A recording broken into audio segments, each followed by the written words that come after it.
I have a sneaking suspicion this direct sequel to one of the most immersive titles ever made for VR is going to be game-changing for VR. I've already reviewed the original Into the Radius, link in the description if you want to watch that video before this one, but you don't have to. That said, the sequel is missing quite a few features in its current early access stage, but let's talk about where the game is headed, starting with one of its biggest improvements over the original.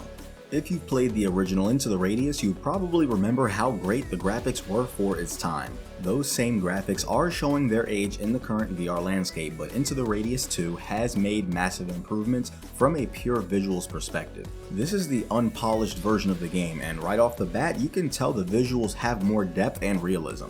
You see wall panel indentations where there should be, and even bolts and screws stick out of the racks you'll be dumping your supplies on. This level of detail makes the world feel incredibly immersive, but just be aware, this level of immersion will come at a cost. Like most visually appealing PC VR games, expect to be running this one on medium settings unless you have a high-end graphics card. I'm confident the devs have optimization plans down the road that should improve your experience, but on the topic of experience, let's talk about the theme.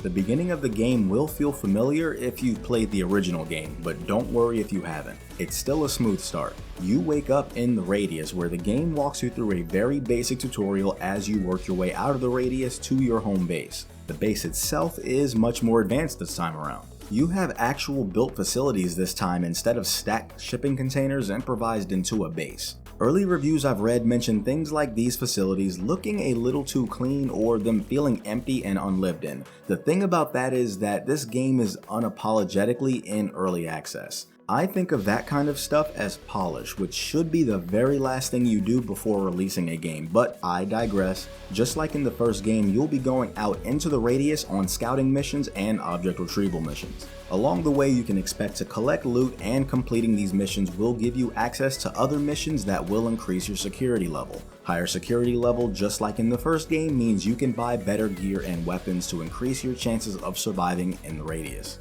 But this kind of bleeds into the mechanics aspect of the game, so let's talk about that next. The TLDR on the mechanics is that as of my testing, you'll be lacking some functionality that the original game had, but you should still expect them to be added over time. You have your weapons that can be customized with attachments, gear that can be taken off entirely in the form of a customizable vest, and that classic eerie atmosphere you can only really get in Radius games. As this is an early access build, I intentionally didn't dive too deep into it, only going as far as completing the first couple of missions to gain access to security level 1. Most, if not everything you experience here is subject to change. Nothing is final here, and I'm glad because these flat screens are not to my liking at all. Don't get me wrong, they look nice, but they function like you're using a PC mouse. I get it from a functionality standpoint, but in VR, if I'm picking up a tablet, I expect my tablet to behave like a tablet. The lack of touchscreen-like functionality here was a bit of a letdown, especially since the original had touchscreen controls, but there are some neat upgrades here. Like I mentioned earlier, gear is customizable. You can put things on your vest and take off the entire vest with your equipment still on it, which is an awesome feature. This is one of my favorite features from Ghost of Tabor, and I'm glad this game has it because it really enhances the atmosphere. And then there's multiplayer. The original Into the Radius didn't have multiplayer, and it was one of the only features I've frequently thought about that could have made that game better. Though in its current state, it's pretty much unplayable according to positive and negative reviews alike. The in-game warning when you select the co-op option is a big indicator of this, but that's understandable given that even single player still needs a good amount of work. That said, there are features that I'm sure the devs know we expect but simply aren't implemented, like being unable to open containers or not being able to change how you hold the flashlight.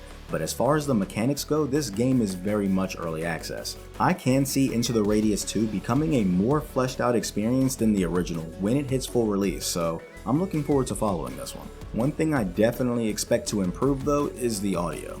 Flat out, the original game had more audio. When you entered the base for the first time, you were greeted by someone on the intercom. This time around though, there's none of that. The only thing you've got so far is atmospheric background music and sound effects like walking and gunfire. Again, I'm sure there are plenty of unimplemented features for this game, and the audio could very well be one of them, especially when you have scattered loudspeakers around the facility not doing loudspeaker things. The sounds that do exist though sound really good. I love how they fixed that wobbly sheet metal sound of the anomaly fields because I really did not like that sound.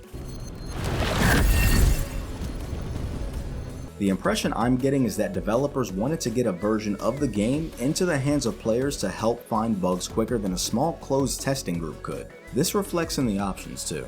This game in its current state has simple audio sliders, graphic adjustments, height calibration, and features to help reduce motion sickness. The options here aren't nearly as fleshed out as the original, but again, I think this was just for the sake of getting something out to the public. The good news is that for the most part, this amount of options isn't bad at all.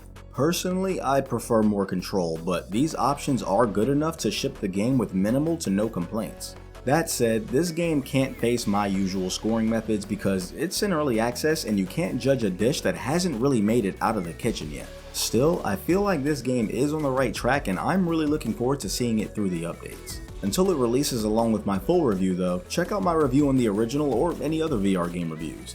But before that, subscribe so you don't miss out on future content, like this video if you enjoyed it, and until next time, stay immersed.